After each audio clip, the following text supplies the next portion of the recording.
মঙ্গলবার শামশেরগঞ্জের গোবিন্দপুরে আইএসএফের জনসভায় উপস্থিত থাকলেন বিধায়ক নওশাদ সিদ্দিকী।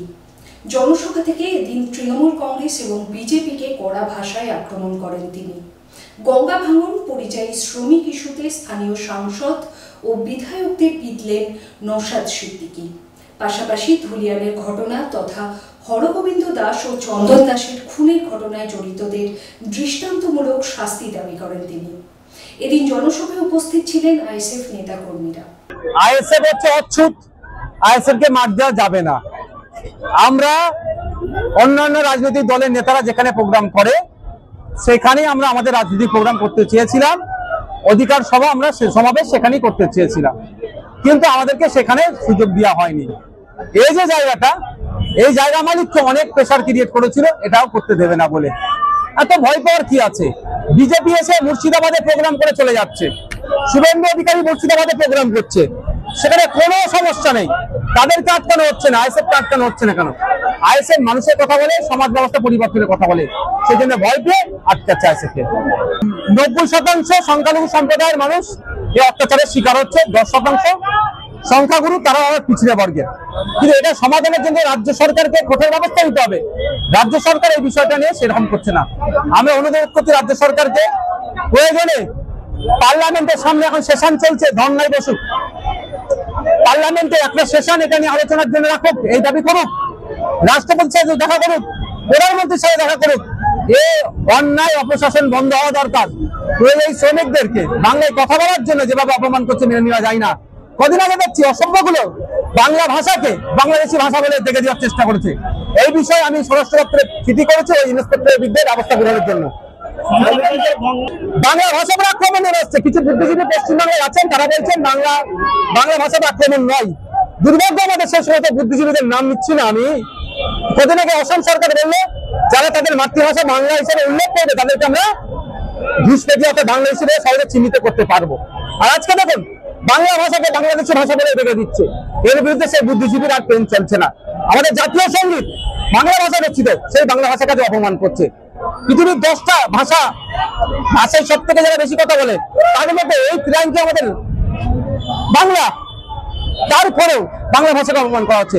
ভারতবর্ষের সর্বোচ্চ ভাষায় কথা বলার দ্বিতীয় স্তরে বাংলা, সেই বাংলা ভাষাকে আজকে অপমান করা হচ্ছে।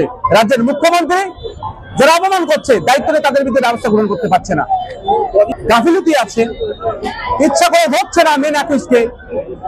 দুর্গাপুর কাণ্ডের মূল হোতা হচ্ছে পরিজাত গাঙ্গুলি। যে পরিজাত গাঙ্গুলির নেতৃত্বে এই ধরনের অন্যায়গুলো হয়েছে। একটা দাড়িওয়ালা বৃদ্ধ মানুষের মেরে মাথা ফাটিয়ে 8টি সিলাই করে দিচ্ছে, মানে মাথাকে মেরে দিত জানে, তোদেরকে একসাথে ভরে গাড়িতে ভরে আগুন লাগিয়ে দিত, এরকম বলছিল। অসত্য ভাষায় গালিগালাজ, ধর্মীয় বিদ্বেষমূলক গালিগালাজ, বৈধ কাগজপত্র থাকতে পারে তার উপরে এত অত্যাচার। যে মূল হোতা তাকে এখনো গ্রেফতার করেনি কেন? এক কথায় প্রশাসন হয়তো তাদেরকে ছেড়ে রেখেছে, অর্থাৎ সরকার হয়তো তাদেরকে ছেড়ে রেখেছে। যত এই ধরনের ধমকাবে চমকাবে, বিজেপির ভয় দেখাবে, তিনি মুসলমানরা তৃণমূলে তুলে উঠবে। তবে এটা মুসলমানরা বুঝতে পেরে গেছে যে সাপ হয়ে কামড়াচ্ছে, ওঝায় যাচ্ছে শাসক দল। চলো,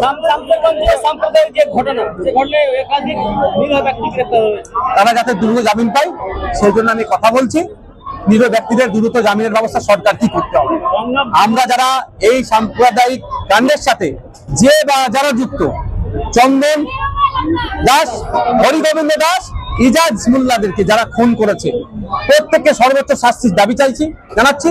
এবং এই দাঙ্গাকে যারা সংগঠিত করেছে তাদের বিরুদ্ধে ব্যবস্থা গ্রহণ করুন এটা বলছি। মমতা ব্যানার্জি বলেছিলেন আরএসএস এবং বাইরের লোক নিয়ে করেছে, তাহলে নিরীহ শামশেরগঞ্জে মুসলমানগুলোকে ধরে রাখা হয়েছে কেন?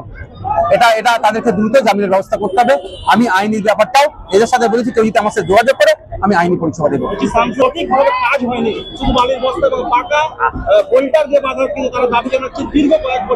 আমরা চাইছি বিজ্ঞানসম্মত ভাবে বাঁধ নির্মাণ হোক এবং রক্ষণাবেক্ষণ হোক, তাহলেই ওসব কেন্দ্র রাজ্যে দায়ী ঠেলাঠেলি করবে। আর শামশেরগঞ্জের মানুষের কবরস্থান, শ্মশান, মাদ্রাসা, মসজিদ, মন্দির, স্কুল সব গঙ্গা ভাঙনে চলে যাবে, গঙ্গা করবে, এটা মেনে নেওয়া যায় না।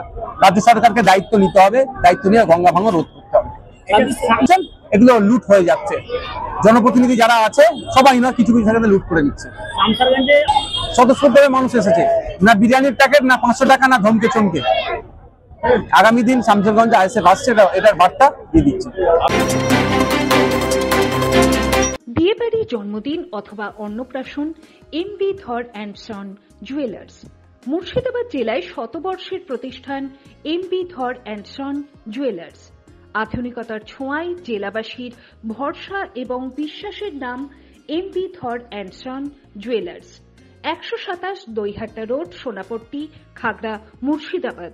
মোবাইল 9434168565 এবং 9093168565।